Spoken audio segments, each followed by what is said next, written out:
Welcome, and thanks for using Profile 360. My name is Brad Newman, and I am the Product Manager for Profile 360. I would like to introduce you to the newest features of version 2.02 of the Profile 360 software. Let's get right into the new PS Viewer. One of the major changes is the addition of a feature called Position Links. Let's use the example profile shown on the screen to demonstrate this feature. Say you have a requirement to measure a thickness dimension at 50 millimeters from the left edge of this profile. Then we will create an averaging caliper to measure the thickness and set it in this general area.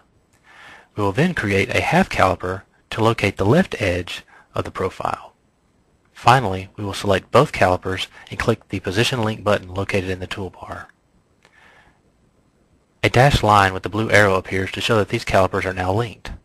Double-clicking the link and declaring the offset value to 50 means that when the measurement takes place, the thickness caliper will move 50 millimeters from the location of the half caliper. Clicking the Measure button will demonstrate this. You can see that the thickness measurement has indeed moved over.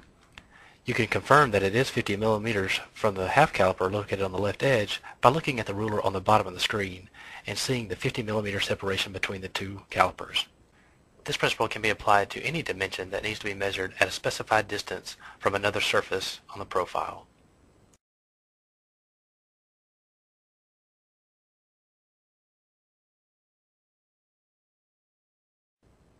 While the design toolbar is still shown, let's look at a change to the setup of the bump caliper. The bump caliper received a makeover in this version to improve its ease of use. We will scroll over to look at an area of the profile where a bump caliper may be used. In previous versions of the software, the trial and error method was required to find the correct settings. The new technique displays a preview of the bump caliper settings before applying them, therefore saving time and your sanity. I will double-click on the caliper to show the settings window. With the new preview window, the goal is to fine-tune the settings until a green indicator line bisects the main peak or valley in the filter data window, which is located in the right-hand corner. When this indicator line appears, you may click the OK button to exit the preview window and see the result of the new settings.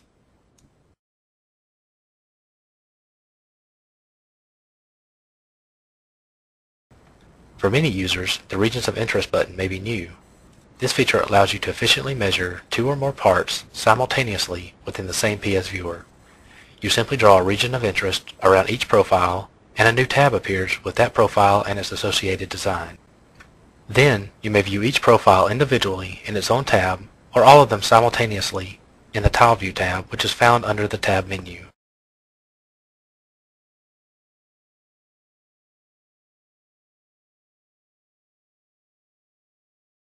Another interesting feature is the ability to measure projected intersections, or, in other words, points where two surfaces would intersect if they were to continue on to infinity.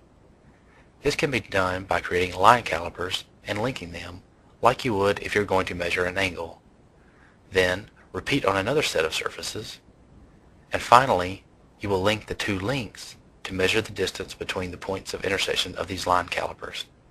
You can see the termination of the link shows the points of intersection, and the label displays the distance between these 2 points.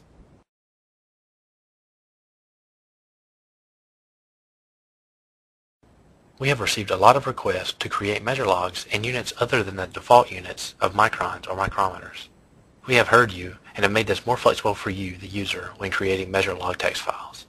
When creating or editing a measure log from the Output Manager, you will notice a Text Settings button. Click on it to configure your text output. You may choose the units to record in inches, millimeters, or microns, the decimal character, a comma or tab delimiter between fields, the number of decimal places to record, and the amount of information in the header of the text file. The full header option has been the default for previous versions of the software and will contain information such as caliper names, target values, and tolerances.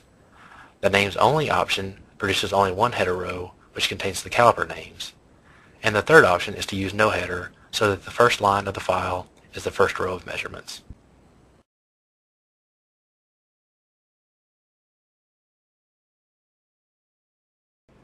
A few visual improvements have also been made to the PS Viewer.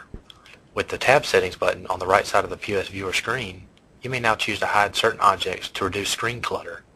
For example, you may be using an averaging caliper to give a measurement, which is used to calculate a formula caliper value, but you are only interested in the formula result. Therefore, you may choose to hide that averaging caliper's label by not giving the caliper any tolerances and unchecking the box next to untolerance labels. The caliper will still measure, but the label will not be shown in the PS viewer. There are several other options for hiding objects to make the screen easier to view. You may also notice that as you zoom in and out, you are able to zoom in on the labels as well, whereas previously the labels maintained their size relative to the PS viewer screen. This allows you to zoom in on a trend graph, for example, to more closely examine your measurements from the recent past.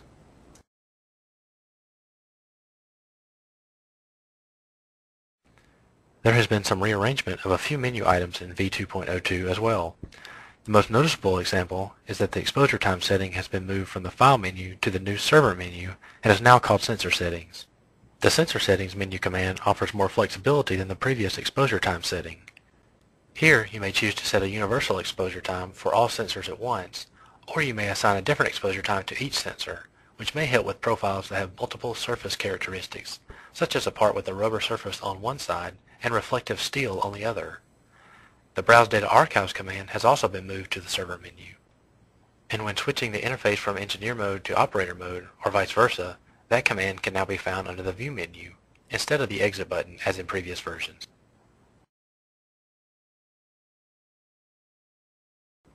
A new feature called the File Browser, located under the File menu, allows you to quickly preview saved snapshots, designs, or PSQs by browsing to a folder and clicking down the list of files in that folder.